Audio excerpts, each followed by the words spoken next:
गुरुचरित्र हा 5वा वेद आहे हे आपणाला विदित आहे. आणि त्या वाचण्यानं, मननानं, चिंतनानं जन्मजन्मांतरीचे दोष, आपण जो मानवजात या भूतलावर आलो ते बरेच ऋण दोष घेऊन आलेलो आहोत. 72 प्रकारची ऋण आहे. पैकी त्यातली अनेक ऋण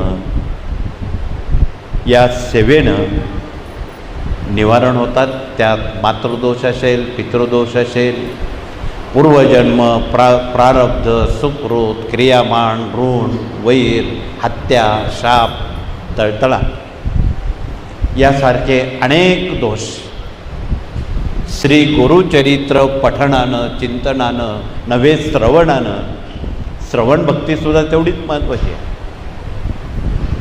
त्यानं ते निवारण होतं.